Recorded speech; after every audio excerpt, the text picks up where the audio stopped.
Shri Rupam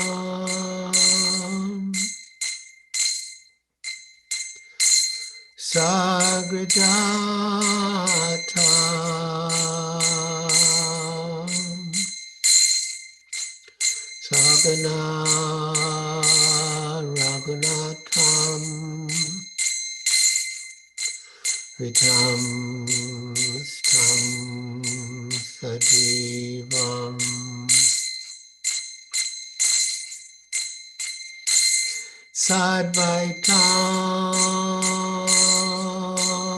Sadvaitam Savadhutam Parijana Sahitam Krishna Chaitanya Devam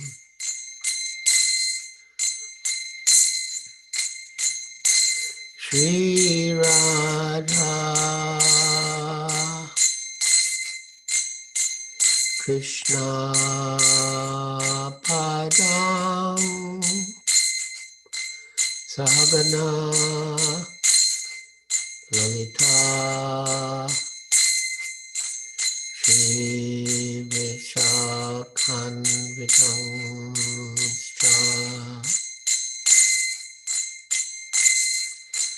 Namah Vishnu Padaya Krishna Prasthaya Bhutale Srimate Bhakti Vedanta Swami Iti Namine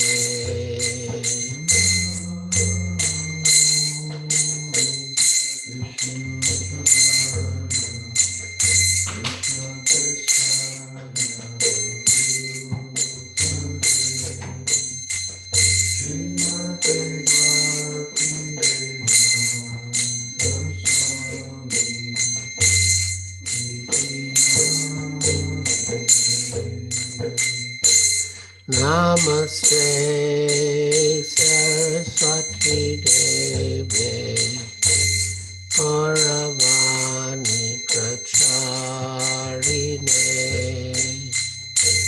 Nirvishesha Shunyavadi Paschatya Deshatarine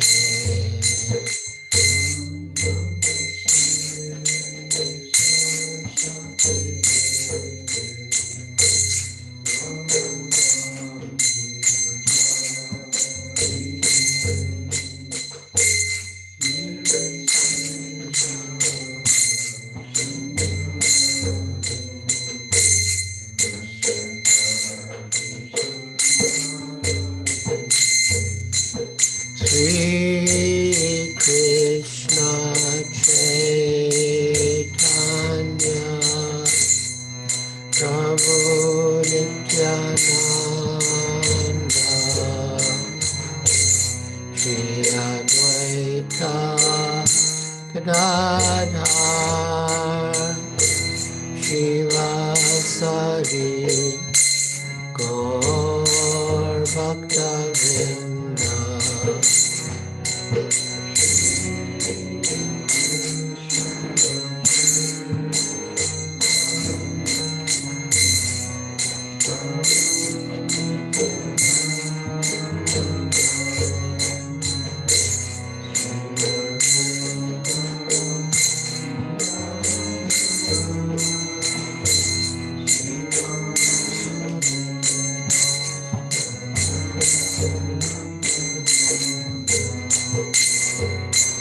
Shri Krishna Chaitanya Prabhu Nityananda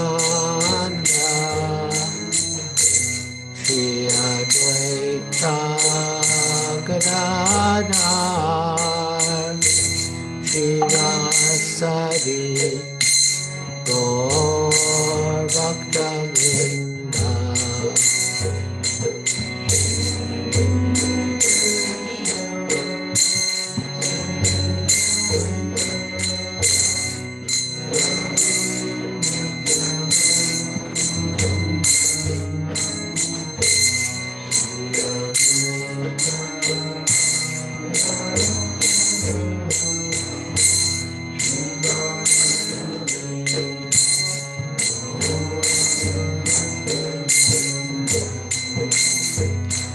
Sri Krishna Chaitanya Prabhu Nityananda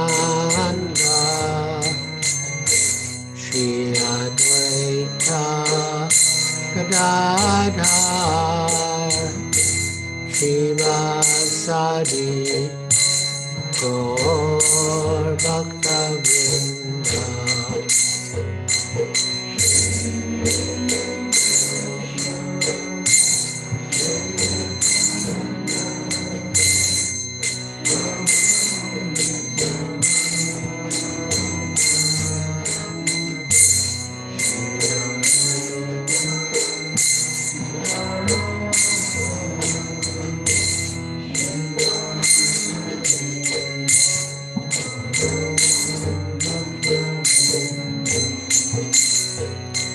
Sri Krishna Chaitanya Prabhu Nityananda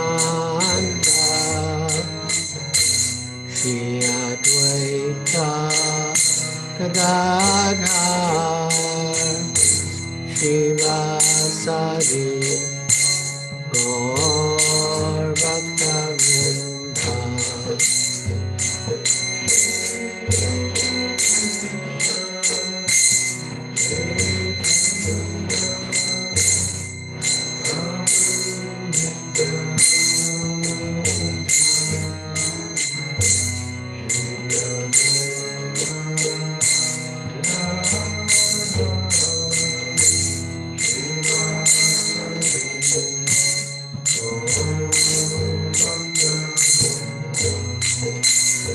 Hare Krishna,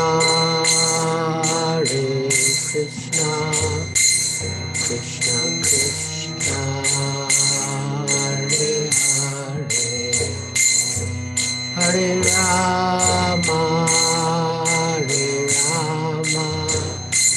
Rama Rama, Hare Hare.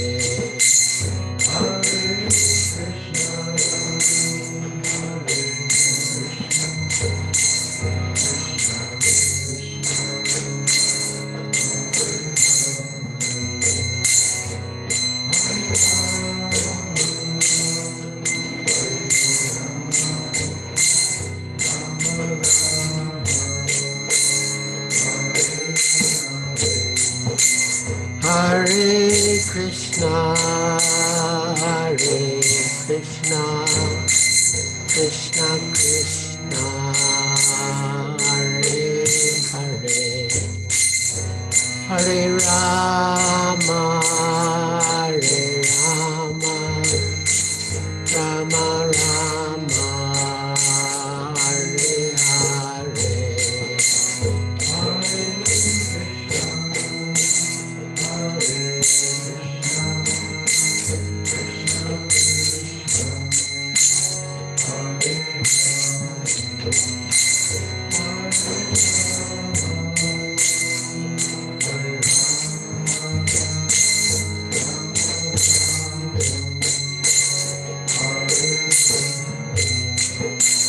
Hare Krishna,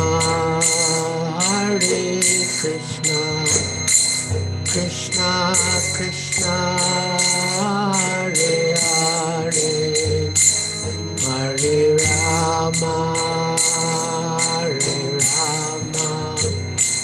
Rama Rama, Hare Hare.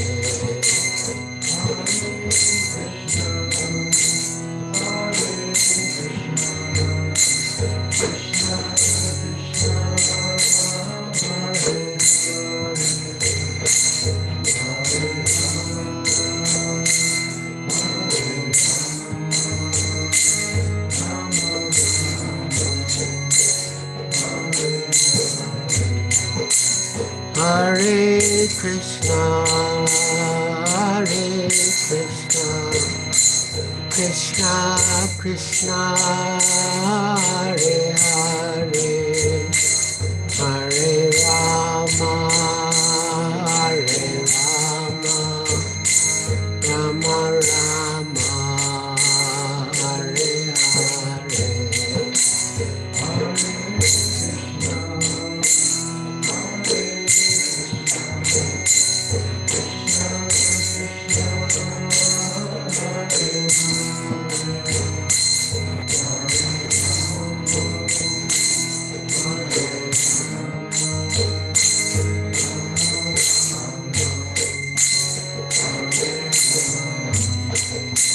Hare Krishna, Hare Krishna, Krishna Krishna, Hare Hare, Hare Rama, Hare Rama, Rama Rama, Hare Hare.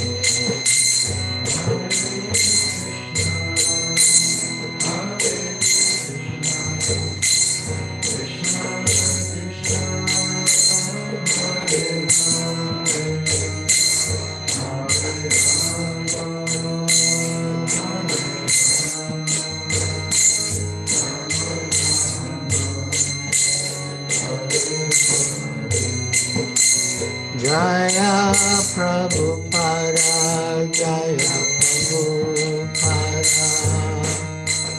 Prabhupada, Srila Prabhupada.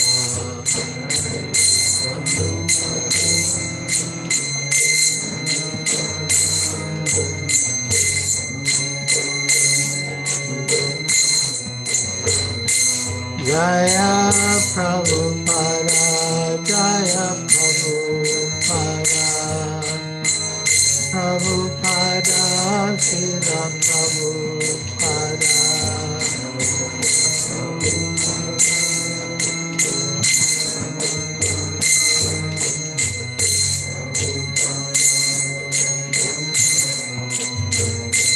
Jaya Guru Deva, Jaya Guru Deva, Guru Deva, Srila Guru Deva.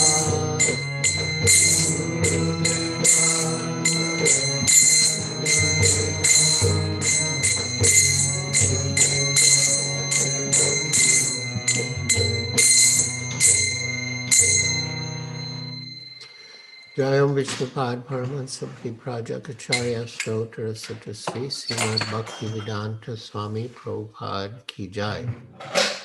ISKCON founder Acharya Srila Prabhupada Ki Jai. Jayam Vishnupad Paramahansa Prajakacharya Stotra Sutta Sri Srimad Bhaktivedanta Saraswati Goswami Prabhupada Ki Jai. Ananta Koti Vaishnava Vrinda Ki Jai. Namacharya Srila Haridas Thakur Ki Jai. Prem Se Kaho Sri Krishna Chaitanya Prabhu Nityananda Shri Advaita Gadadhar Shivas Adi Gaur Bhakta Vrinda Ki Jai. Shri Shri Radha Krishna Gopa Gopinath Shamakunda Radha Kunda Giri Govardhan Ki Jai. Vrindavan Dham Ki Jai. Navadvip Dham Ki Jai. Jamuna Mai Ki Jai. Ganga Mai Ki Jai. Tulsi Devi Ki Jai. Bhakti Devi Ki Jai. Samveta Bhakta Vrinda Ki Jai. Nitai Gaur Premanande Hari Hari Bo. All glories to the assembled devotees. All glories to the assembled devotees. All glories to the assembled devotees. All glories to Sri Guru and Sri Gauranga. All glories to Srila Prabhupada. Hare Krishna. Oh, my dear devotees who have joined on Zoom, I would like to request you, as far as possible, to put on your cameras so we can see your lotus faces, and it will be more personal. Our topic today is cooperation. And those of you who are familiar with Srila Prabhupada and the history of ISKCON will know how important cooperation was. In Vrindavan, towards the end, Srila Prabhupada told the devotees, as Tamal Krishna Goswami recorded in his diary, quote, "Your love for me will be tested how after my departure you maintain this institution. We have glamour and people are feeling our weight. This should be maintained." Later, Tamal Krishna Goswami told Satsvarupa Das Goswami that Prabhupada had said, quote, "Your love for me will be shown by how much you cooperate to keep this institution together after I am gone." The same message. And as His Holiness Bhakti True Swami Maharaj recalled, quote, "When Srila Prabhupada was in Vrindavan during his last days, Tamal Krishna would read him the letters that devotees wrote to Srila Prabhupada, and his divine grace would dictate his replies, and sometimes he would also make comments. One devotee had written that he wanted to offer his longevity to Srila Prabhupada so that he could continue to be with us on this planet. It was a very sweet letter, steeped with emotion. However, Srila Prabhupada reacted in a rather unusual way and commented that our real love for him would be shown by how we cooperate with each other to continue his mission. That incident left a very deep impression in my heart, and I became aware that the best way to show my love for Srila Prabhupada is through my cooperation with the devotees of ISKCON who are serving his divine grace so sincerely to continue his mission. And Srila Prabhupada made the same point in a letter in 1973, quote, "The test of our actual dedication and sincerity to serve the spiritual master will be in this mutual cooperative spirit to push on this movement and not make factions and deviate." So, implicit in the concept of cooperation, or the ideal of cooperation, is cooperating for a higher cause. And in our case, in particular, and in ISKCON, the higher cause is to serve Srila Prabhupada and please Srila Prabhupada. So I looked up in the dictionary the definition of cooperate. And the dictionary gave two. One, to act or work with another or others. Act together or in compliance. Two, to associate with another or others for mutual benefit. Now that's the definition of cooperate. And then the definition of cooperation: the actions of someone who is being helpful by doing what is wanted or asked for. Common effort. So Srila Prabhupada wrote many letters in which he emphasized the spirit of cooperation, the necessity for cooperation. To Upendra on August 6, 1970, he wrote, "Now all my disciples must work combinedly and with cooperation to spread the Sankirtan movement. If you cannot work together, then my work is stopped. Our society is like one big family, and our relationships should be based on love and trust." And to Anuttama, on April 12th, 1972, he wrote, "I am very pleased to know that you are feeling happy in your execution of devotional service. Service of Krishna's devotees is the highest stage of spiritual perfection. So your desire to render service to the other devotees is very nice. You keep this humble attitude always, and your example will be a source of spiritual inspiration for everyone."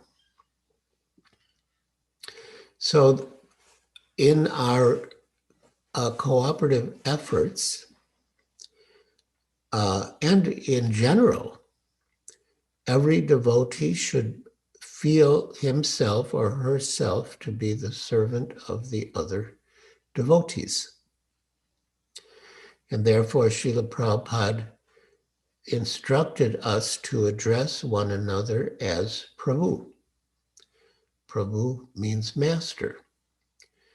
So if we address another devotee as Prabhu, as master, it means that we are the servant of the Prabhu. And that sense of being the servant of the other devotees should be fixed within our hearts. And that word Prabhu should not just be an empty term. As Srila Prabhupada commented, we shouldn't say, "Oh, Prabhu, can you please bring me my shoes?" That's not the meaning of Prabhu. So, yes, Srila Prabhupada wrote in this very nice letter,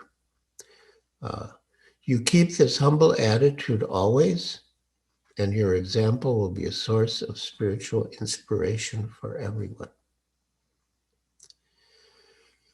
And then in a letter dated August 24th, 1972, Srila Prabhupada wrote to Madhudvisa and Amoga, "Now I want all of you to work cooperatively and very frankly." Very important. "Now I want all of you to work cooperatively and very frankly. This is our process. Not that we shall always plot and scheme and write letters." And then finally, this is also a very nice definition of cooperation. This is in a letter from Srila Prabhupada to Madhu Mangal, dated November 18th, 1972. "We should not criticize each other as Vaishnavas, because there is fault in everyone, and we may ourselves be subject to criticism. The best thing is to be above suspicion ourselves. Then, if we see discrepancies and make suggestions, the others will automatically respect and take action to rectify. That is cooperation. And we must exist on such cooperation. Otherwise, the whole thing is doomed if we simply go on fighting over some small thing. So try to organize things and preach together in the Spirit, and that will please me very, very much. And then finally, in a letter to Satsvarupa Maharaj, dated January 5th, 1976, everything should be done cooperatively. Ours and yours are material conceptions and have no place in our Krishna consciousness movement. If the members of our movement are unable to cooperate, it will be very difficult to spread the mission of Lord Chaitanya. So we can see how essential working cooperatively is for the success of the Krishna consciousness movement. I mean, sometimes I've been faced with difficult choices. There was one incident when a senior devotee came to Bombay after Srila Prabhupada left, so a little after Srila Prabhupada left. And he wanted me to, give him some money from one of Srila Prabhupada's accounts that was under my jurisdiction. And frankly, I didn't think that that Prabhupada would want the money, his personal money, so to speak, to be spent in that way.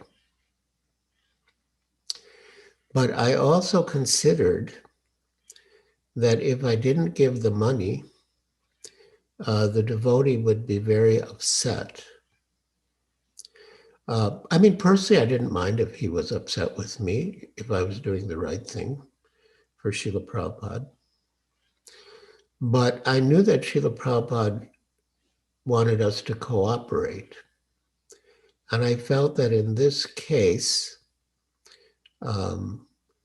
this may not be the best example, but I thought in this case, it was a higher principle to maintain a congenial mood amongst the devotees, especially in Srila Prabhupada's absence, than to worry about that particular amount of money.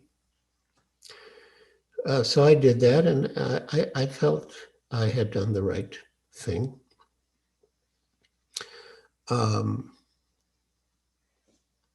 There was another incident during Srila Prabhupada's presence.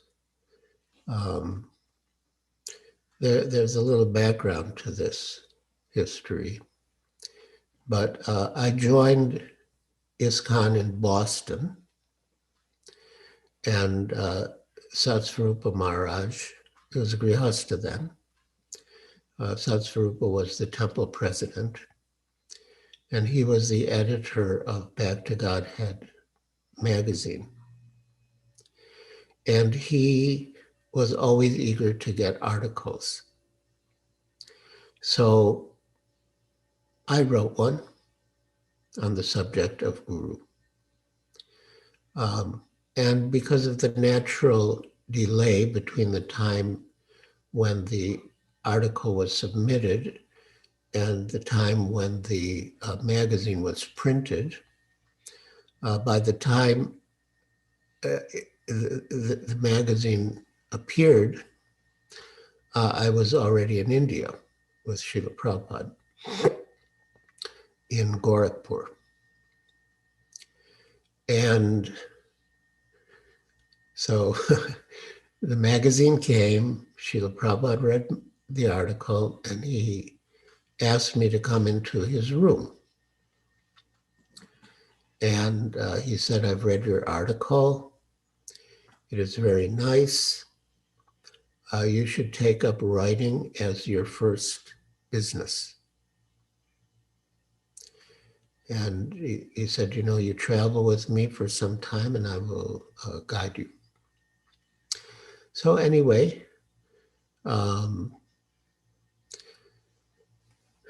some time passed, little time passed, and Srila Prabhupada wanted us to have a Pandal program at Cross Maidan. In fact, just recently we celebrated the 50th anniversary of the Pandal program at Cross Maidan. And that was the 50th anniversary of the first time that His Holiness Radhanath Swami and His Holiness Lokanath Swami saw Srila Prabhupada and me. Well, that wasn't very important, but it was the first time they saw Srila Prabhupada, 50th anniversary. So anyway, Srila Prabhupada had told me to write, and in those days we didn't have computers or even typewriters were quite rare. So I bought some lined paper and some pens and pencils so I could write. And when I got to Bombay, Shamsundar Prabhu, who was the temple president, said that he wanted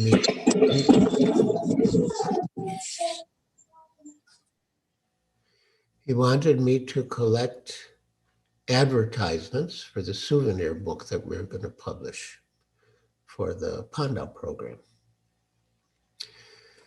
And I said, well, you know, Srila Prabhupada told me to write, that I should write as my first business.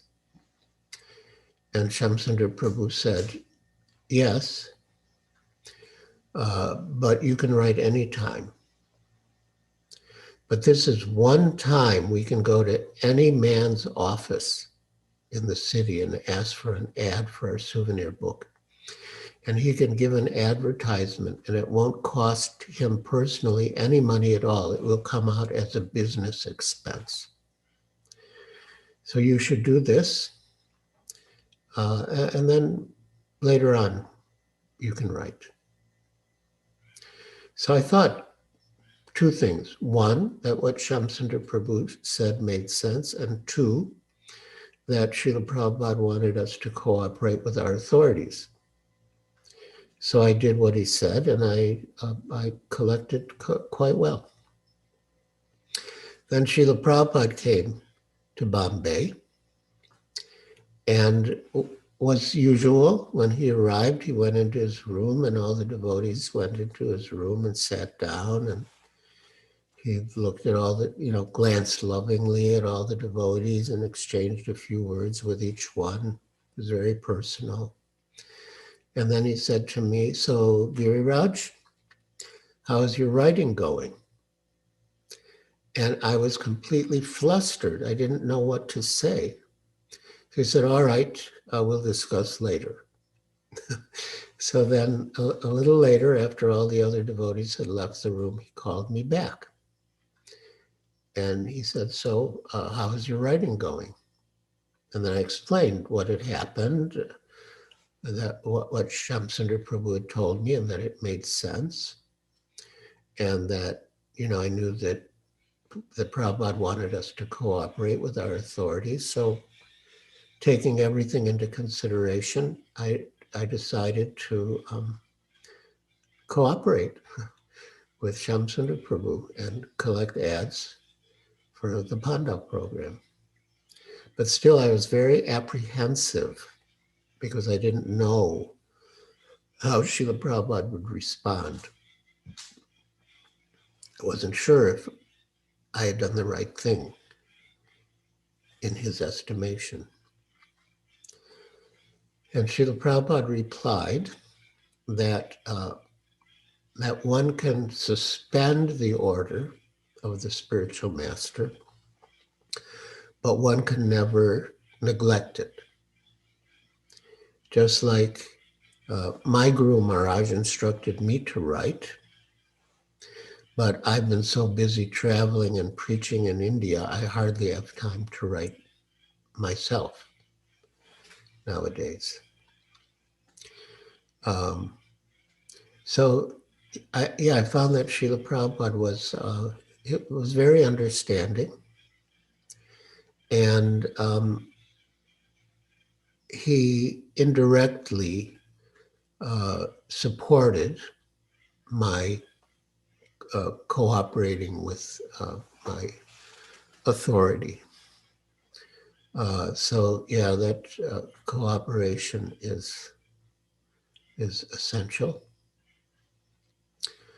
Srila Prabhupada told a story on a couple of occasions. He told a story of a father who was on his deathbed, and his sons were massaging him. But they were not cooperating in their service. So, one was massaging the right arm, and another said, no, I want to massage the right arm. You massage the left arm. And another was saying, no, I want to massage the left arm. You massage the left leg. And while the sons were all quarreling about how to massage the father died.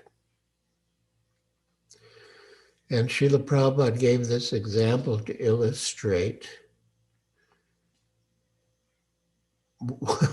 the result of not cooperating. In other words, the sons were not cooperating, and the result was they couldn't serve the father properly. And in the meantime, he died. And in Srila Prabhupada's last days in Vrindavan, a number of us were massaging him like that. Some on the right leg, some on the left leg, some on the right hand, some on the left hand. And, but it was very peaceful and harmonious, done in a spirit of cooperation. And Tamal Krishna Goswami commented to Srila Prabhupada that the sons are cooperating for the service of the father as as a positive example, in contrast to the story that Prabhupada told about the sons who were quarreling about massaging the father. But the real essence is to feel oneself to be the servant of the servant of the servant. Chaitanya Mahaprabhu himself identified himself. I'm not a Brahmin, I'm not a Kshatriya, I'm not a Vaishya, I'm not a Shudra, I'm not a Brahmachari, I'm not a Grihastha, I'm not a Vanaprastha, I'm a sannyasi. Then what are you? Gopi Bhartu Padakamalayur Dasa Dasanudasa. I'm the servant of the servant of the servant of Krishna, the maintainer of the Gopi damsels of Vrindavan. So that is our actual identity. And when there was quarreling in a temple, Srila Prabhupada said that that if everyone thinks of himself as the servant of the other devotees, then the quarreling will stop. And but in another context, when there was quarreling in a temple, Srila Prabhupada said that the devotees should all engage in common activities together. Of course, we have our morning program, and take prasad together, go on Harinam Sankirtan together, engage in activities together, and then that fighting spirit will diminish or go away. So, my dear devotees, thank you for joining us. We have about 15 minutes left, and with Mother Prashanta's permission, we can take questions and comments. And I guess the first priority, if there has to be a choice, would be to go to the VIHE students. But Prashanta Devidasi, can you? Yes, Maharaj, yes, we welcome the questions. Thank you for all the wonderful insights, Maharaj. So please go ahead, devotees, you may ask questions. Okay, saw someone, oh, I see some hands going up.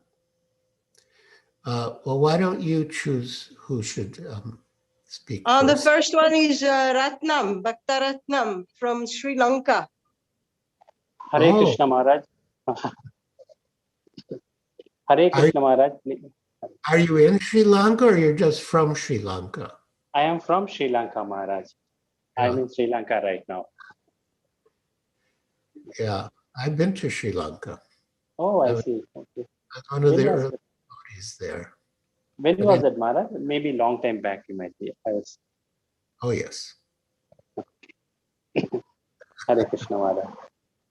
Hare Krishna. Please accept my humble obeisance, Maharaj. This is very fine. This is very nice, Maharaj. Among devotees, we need to cooperate. This is all right. If we are dealing with some non-devotees, like say example with relatives and friends and colleagues, do we still? There will be a lot of misunderstanding, and sometimes when we deal with them, they wanted to make pressure on us. They wanted to lord it. So in that case, do we still need to be humbly cooperate with them, or we need to keep aloof, means distance from them? What is the best way we need to how to handle this non-devotional people, Prabhuji? Please answer. That's a good question. In bhakti, our ultimate goal is to please Krishna. Please Srila Prabhupada, please Parampara. So in every situation we can think, what would Krishna want me to do? And in general, we are advised not to associate too intimately with non-devotees because it's just not favorable for Krishna consciousness. And the process of surrender, sharanagati, the first two items are anukulyasya sankalpa, pratikulyasya varjanam, to accept whatever is favorable and to reject whatever is unfavorable. So there are many verses in Shastra about not associating intimately with non-devotees. Srila Bhaktivinoda Thakur says that in the workplace, we will mingle with non-devotees. And, we can be polite with them and cordial with them, but we should not take their advice on any spiritual matters. So that's, that's okay. But I've also heard, in the workplace that people try to get ahead, Yes. their careers at the expense of others, and they do things to like promote themselves and keep you down. And, it really is a matter of your priorities. How much is at stake, both materially and spiritually. But yeah, I mean, if necessary, you can stick up for yourself. Don't just let people take advantage of you. Because ultimately, we hope that whatever prestige you get in your work, that will be used for Krishna, for the glory of Krishna. Whatever money you get from your work will be used for the service of Krishna. So if it's all done for Krishna, then there's no harm. But if it becomes so disturbing to your consciousness, then maybe it's not worth it. Yeah, it'll be a very individual matter. Thank you, Maharaj. Thank you for nice. Hare Krishna. Hare Krishna. Next, I think we have Ambika Devidasi and then Sitarani Devidasi. Hare Krishna, thank you very much. Please accept my humble obeisances. I wanted to ask that how can we approach for cooperation if there's, for example, a temple or a group of devotees? So should it be through authorities, or can we just go and suggest on our own? Like, what is a proper way to deal with this kind of situation? You mean a situation where a devotee needs to be corrected?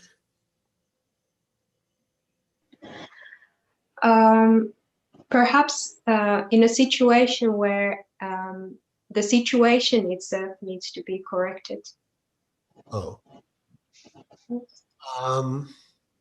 If it's in your power to correct it, then you can correct it yourself. And if it's not in your power to correct it, but it needs to be corrected, then you could approach an authority. Yeah.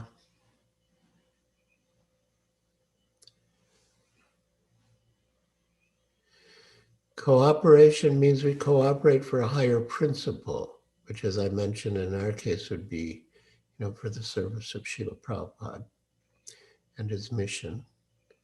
But yeah, in the name of cooperation or in the name of being humble, we shouldn't let things deteriorate.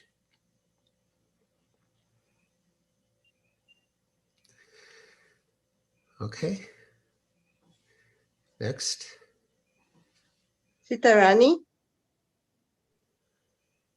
Hare Krishna Maharaj, please accept my most humble obeisances, all glories to Srila Prabhupada. I have a question, Maharaj, that sometimes we work with different devotees for on a project, and sometimes the mindset and the ideas for that project may be completely different. So how do we really cooperate, especially if one of the devotees is really senior to you? How do we really come to that point of cooperation in such a scenario to make that project a success and yet not really have bad relationship in the team? That's also a very good question. But even given that a devotee more senior than you has an idea that's not so good for the project, you could try to persuade that devotee, or else maybe approach someone like more superior than that devotee.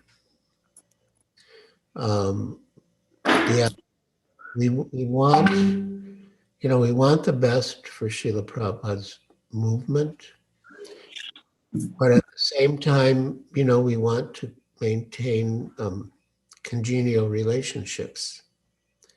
amongst the devotees, which is also important for Prabhupada's mission. So, yeah, sometimes we need to approach a higher authority.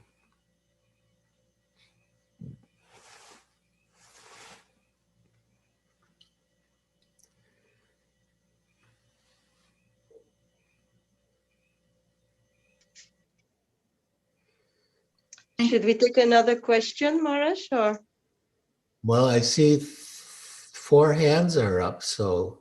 Advaita Krishna Prabhu? Hare Hare Krishna Maharaj. Hare So Krishna. nice to have you got kind association again after so many years. Are you in Thank you Mauritius? so much. I am in Mauritius, Maharaj, yes.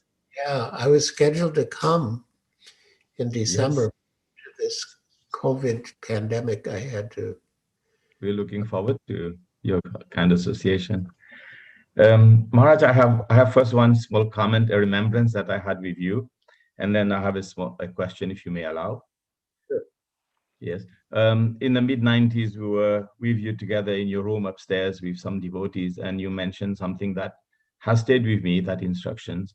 And my comment was in relationship to working together, and I had asked, and I quite remember very clearly, and I said, Maharaj, Prabhupada said we can just work together as a happy family, but how come we can't? And your answer was very touching, and you said, well, we can only cooperate when we advance. So I always remember that so nicely. So, and it's been something that has helped me to advance in my Krishna consciousness. So I thank you for that. Thanks. So much. And my question would be, Maharaj, is sometimes we may ask some question, or you may make a proposition in relationship to us in related to our service or to some issues at hand. And we may be asking or doing these propositions or questions for the right reason, but somehow someone may get offended and it may damage our relationship. So how do we act in this situation, Maharaj? Please kindly enlighten us. Yes, that can happen.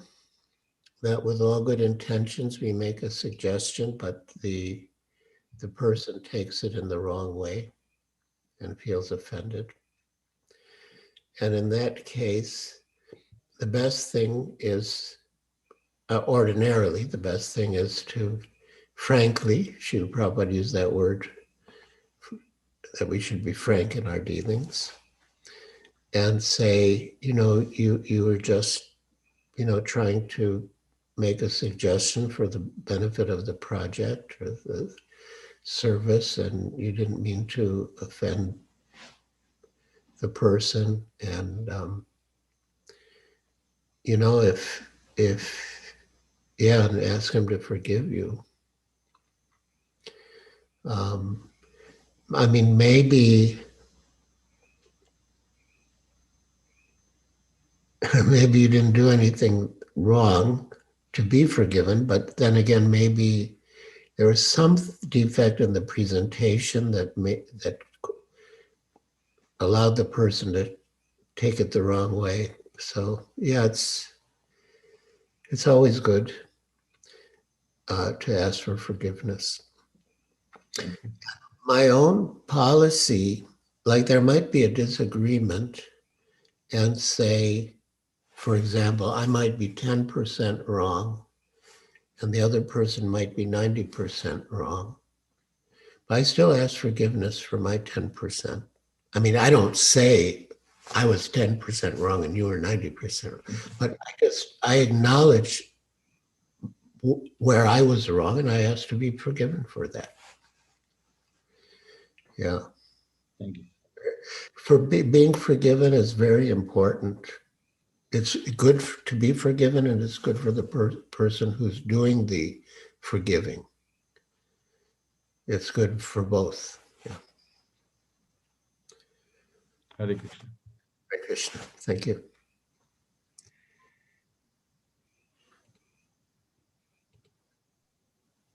Bhakta Pratik? Hare Krishna Maharaj. Please accept my humble obeisances at your lotus feet. Thank you so much for this wonderful class. I wanted to ask about the principle that you mentioned, the incident with Shamsundar Prabhu. So I had a question that is it necessary for us to accept managerial authority as spiritual authority, like someone who is in a higher position?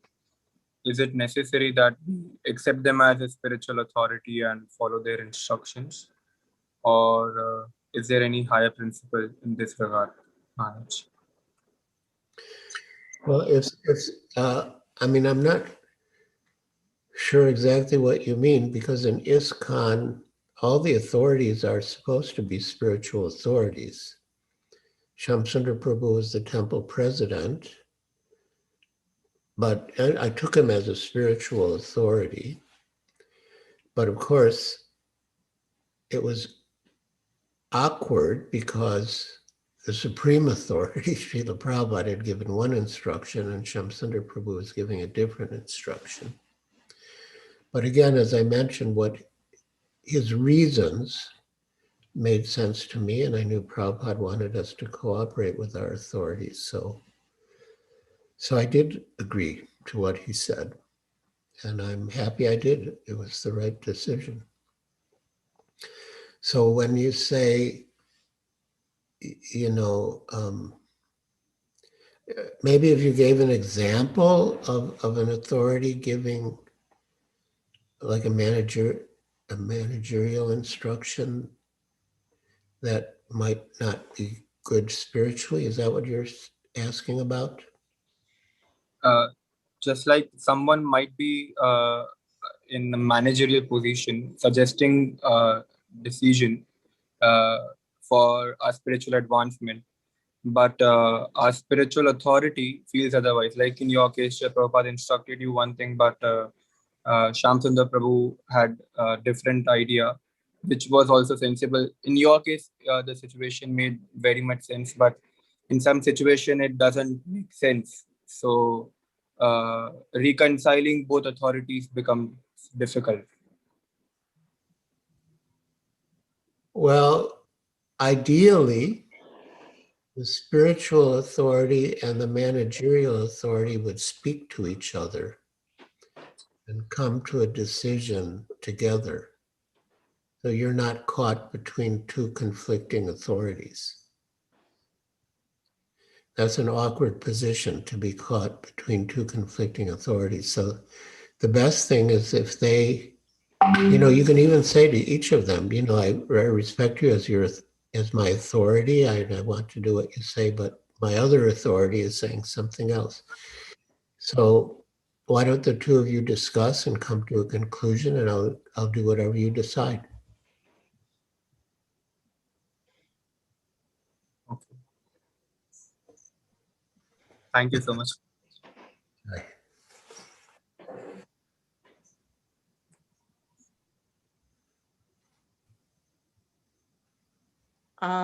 Okay, maybe we try one more. Nilamani Prabhu.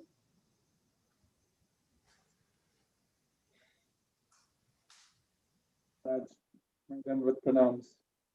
Jai Shri Right. Prabhu. Right. So my question is, sometimes, you know, with all good intentions in a yatra or in a group of devotees, there are just devotees that have personality conflicts or simply just cannot get on together with each other. I mean, everyone is devotional, they're committed and so forth, but you know, when you bring them together, it's like water and oil, and out of that you get, you know, it's like the influence of Maya, bad feeling and resentment and all of these negative kinds of emotions. And I see it happening in all different devotional situations, you know, including affecting me personally also. So any advice or suggestions, how do we handle ourselves in those kinds of situations or resolve that?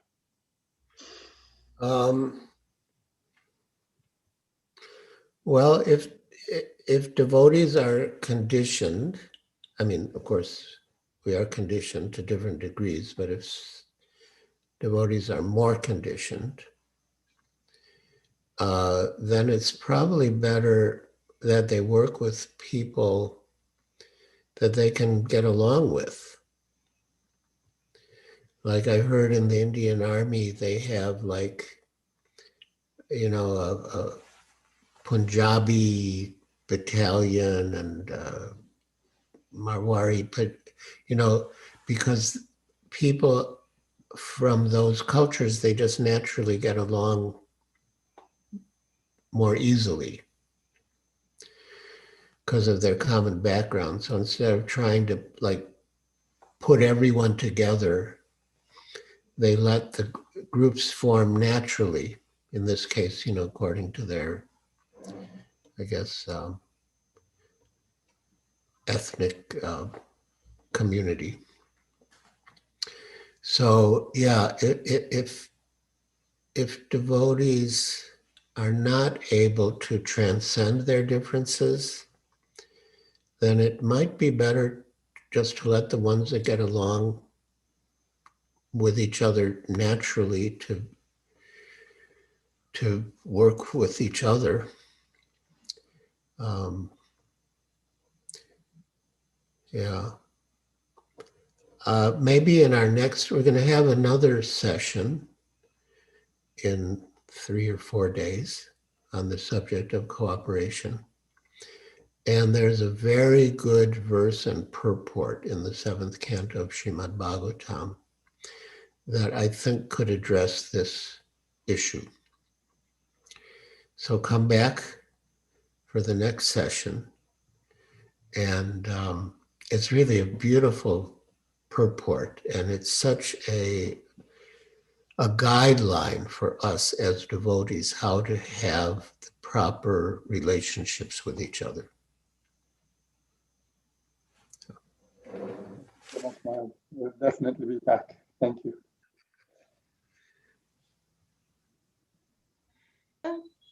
We may take one more question. It's already 8:36. Amritesh Gordas.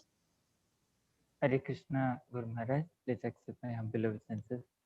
Maharaj, your specific instruction that how we may delay the instruction to be followed, but we should not neglect, it inspires me a lot. And sometimes when we are not in this spirit of cooperation, our mind is distracted. This instruction I remember and I get a lot of strength to continue. And one question, Maharaj, I had, we are teaching to congregation. Sometimes there are some devotees who are senior in age and also in their initiation and everything, but they want a specific role in the congregation. However, their style of preaching does not appeal to the newcomers. So sometimes it becomes a little difficult to cooperate with them. They are not our authorities, but still, because they are a part of congregation. So how should we deal with those kind of senior devotees? Mm-hmm. And who are the leaders of the congregation? I mean, you are. Are there other leaders of the congregation? I am the assistant of one other leader. He is with us from the temple. We are 2 of us, and we both are cooperating. But about the some other devotees who are not cooperating, that I am. But can he deal with the devotees who are not cooperating from the congregation? I am also not able to deal with them so much because they want a leading position. They want to give class, but they don't want to attend the class at the beginning. Oh, no, they have to attend class. You can tell them. Srila Prabhupada made that rule in Vrindavan, that anyone who gives class, he has to attend the class. And, you know, in his later period with us, Srila Prabhupada, we was sick, but he would go and attend the classes. of his disciples in the Vrindavan temple. So I think that's a very reasonable requirement, that if they want to give class, they have to attend class. Okay. But their ideology is little different. And when they want to preach the newcomers, when they are preaching the newcomers, they sometimes don't try to motivate them in the fashion of Krishna consciousness, but sometimes they impose so much of rules and regulations that the newcomers don't get attracted. That's how we are not able to cooperate with them. But there are quite many senior devotees whom we find around us. How to take them together and also inspire them to help us, Maharaj. Yeah, that's a problem. Well, can you coach them how to preach better so that newcomers are attracted and not discouraged? I mean, that would, like what they say, a win-win. You know, they would win and then the people who hear them would win. But they're not that submissive. No, they're not there. Okay.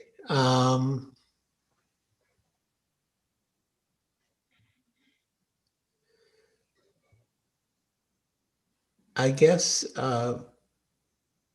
just say, I don't know, but I don't think we should. Well, all right, then the last calculation, I guess the last calculation would be, you know, profit and loss. So if you let them give the class and the result is that some new people are discouraged by the heavy mood. So that's one scenario. And then the other is that you don't let them give the class and then they're upset, but the new people are not discouraged. So between those two cases, overall, what do you think is the greater gain and which is the greater loss? You understand my question? Yes, Maharaj. I understood it. I think the second one would be the right option. Okay. But I depend on your answer. No, the second is that they don't give the class. Yeah. Yeah. Well, I give you my, I wish you all the best in dealing with them. I'll pray that they become humble. The basic problem is they're not humble. Yes. So pray they become humble. Thank you, Maharaj. Okay. Hare Krishna.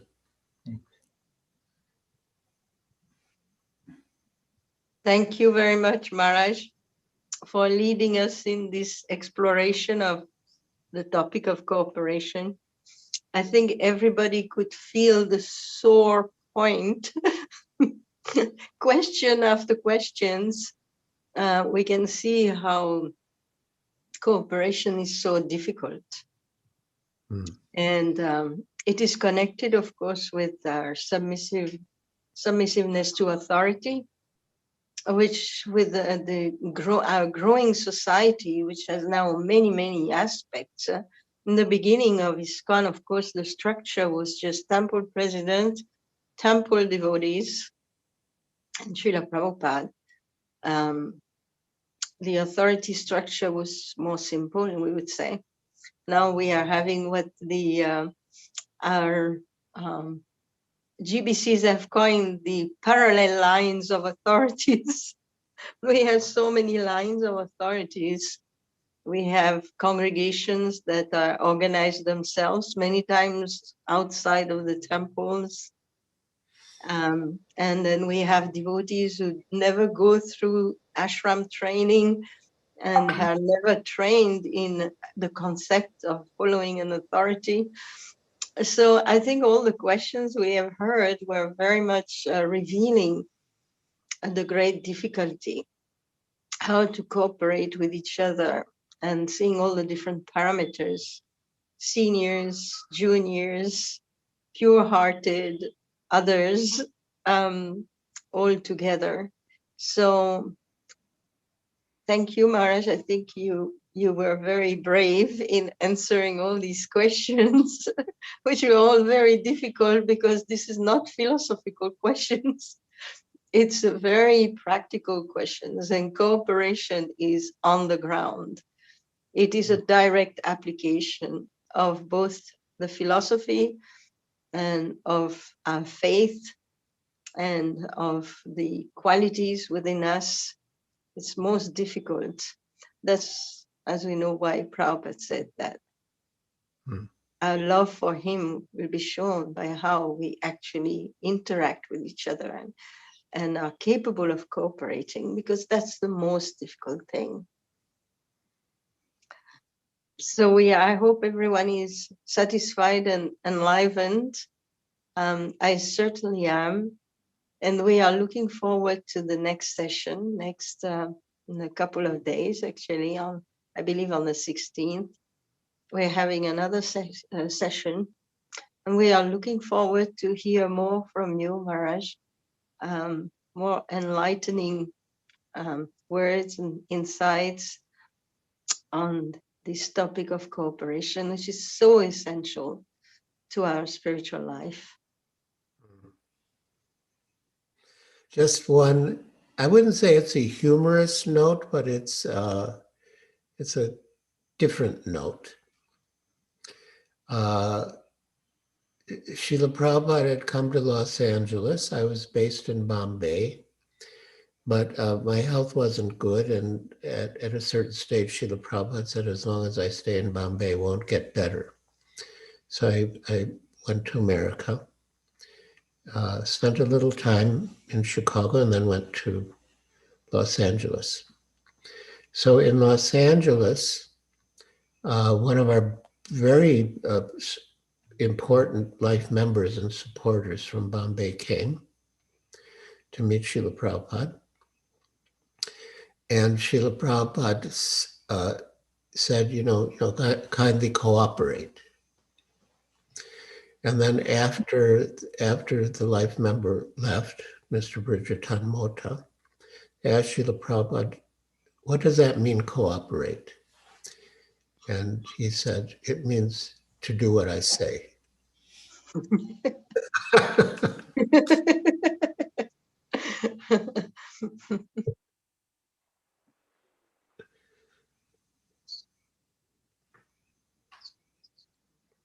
All right, so on this sweet note, Maharaj, we end our session for today.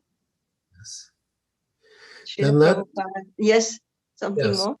Srila Prabhupada Ki Jai. And let's offer Vaishnava Pranam to conclude. All right, all right.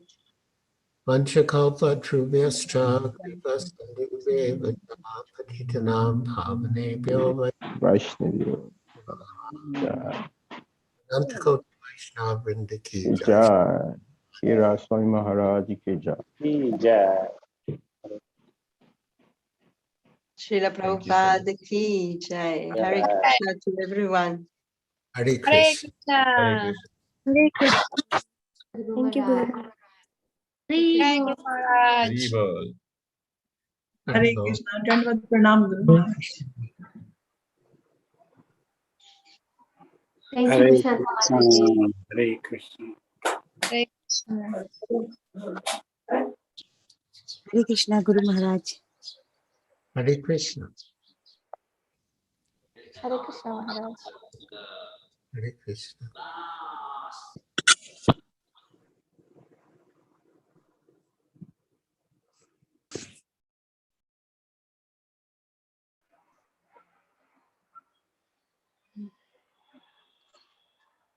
Hare Krishna, Guru Maharaj. Hare Krishna. Nice to see you.